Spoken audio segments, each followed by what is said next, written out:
Bonjour à toutes et à tous, Laurent, Airspace Drone.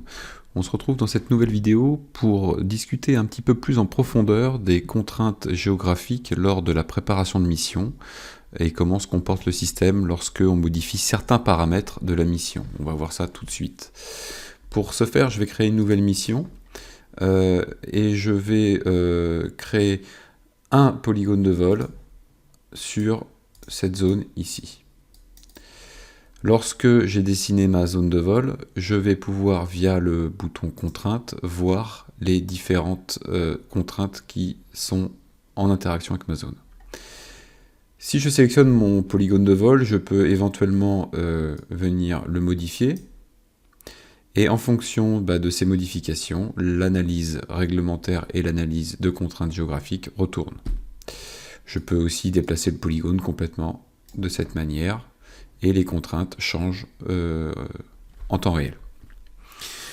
Les contraintes donc se présentent sous forme de lignes comme ça, sur lesquelles on peut venir avoir du détail sur chacune. Lorsque je sélectionne par exemple Niort-Marais-Poitevin, qui est l'aérodrome de Niort, je vois la zone en interaction avec la zone en question, qui est en interaction avec ma zone de vol. Je peux éventuellement, quand je replie, le système me remet sur ma zone de vol. Potentiellement, je peux aussi, lorsque je suis plus sur ma zone de vol, venir cliquer dessus. Hop, ça me ramène également sur ma zone de vol. Voilà. Pour tout ce qui est aérodrome, base ULM et listation, vous avez un onglet documentation qui permet de revenir, d'aller sur la documentation liée au terrain. Donc là, c'est la VAC, donc pour Visual Approach Chart, la carte d'approche à vue, qui est en général réservée aux aéronefs habités, mais ça va vous intéresser fortement, parce qu'il y aura des informations sur le tour de piste, des informations sur l'exploitant ou autre chose qui peuvent être importants.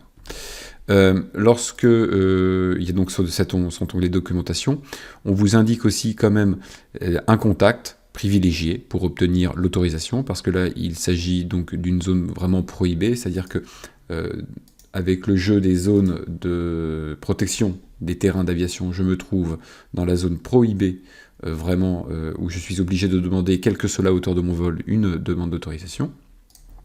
Hop, je vais cacher ça. Donc on donne le contact, le numéro de téléphone potentiel et quelques indications. Via le bouton email de demande, le système vous aide un petit peu pour avoir un mail type avec toutes les informations. Donc là, on voit à qui je peux envoyer le mail, un objet et surtout un email qui me donne quelques informations. Donc qui je suis, quelle société, quelle est mon adresse, les coordonnées en décimales et en degrés, minutes, secondes du centre de ma zone. Ça permet au contact, au destinataire de bien situer la zone en question. Si c'est un terrain d'aviation, quelle est la radiale distance par rapport au terrain. L'élévation du sol au centre de ma zone, c'est 69 mètres. Et la hauteur de vol maximale que je souhaite, c'est 120 mètres. Le début et la fin de la plage de vol, le télépilote, quel est son numéro, son email, etc. etc. Voilà, donc ça c'est un mail un peu type que vous pouvez, avec le petit bouton à côté, copier pour aller coller après ça dans votre client mail à vous. On vous génère également deux pièces jointes qui sont intéressantes pour éventuellement appuyer une demande. La première, c'est la zone de vol, tout simplement, donc avec un peu de détail pour qu'on situe bien la zone de vol en question. Et l'autre, c'est si c'est un terrain d'aviation, une hélistation ou une base ULM, on met un point pour le terrain, un point pour la zone, de manière à ce que le destinataire comprenne bien où est situé par rapport à son terrain votre mission. Voilà pour l'email de demande. Alors, il n'est pas exclu que dans un futur proche, en fait, on vous propose carrément d'envoyer le mail depuis la plateforme. Pour l'instant, c'est à vous de copier ces informations et d'utiliser votre propre client, mais c'est pas impossible qu'on passe le pas et que ce soit la plateforme qui l'envoie pour vous. Voilà par exemple donc pour Niort-Marais-Poitevin.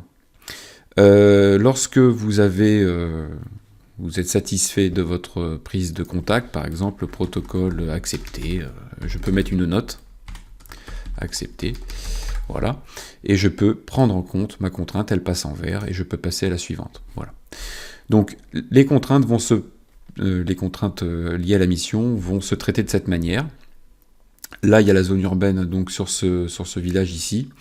On me rappelle qu'on doit notifier lorsqu'on est en zone urbaine, donc soit par email, on peut directement aller à la préfecture avec le CERFA qui va bien, soit on peut notifier donc directement depuis l'onglet notification. Nous verrons ça dans une vidéo dédiée.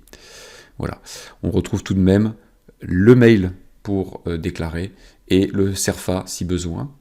Je vais valider, je préfère la notification via Alpha Tango, ce sera plus rapide. On a un exemple de NOTAM, voilà, bon, il y a quelques NOTAM qui sont filtrés par l'application, donc il y en a très peu normalement, de manière à ce que le télépilote ne soit pas trop submergé par les informations NOTAM qui ne sont pas nécessaires pour lui, parce qu'en général les NOTAM sont vraiment dédiés, aux aéronefs habités. Deux autres contraintes qui sont plus grisées plutôt, qui nécessitent pas en fait d'action de votre part, en tout cas pas de prise en compte, c'est des données un peu plus de contexte, avec la densité de population ici, l'interaction de ma zone avec les données qu'on a à l'intérieur de Flyby nous estime 41 individus au niveau de densité de population. C'est une information intéressante lorsqu'on évolue en zone urbaine.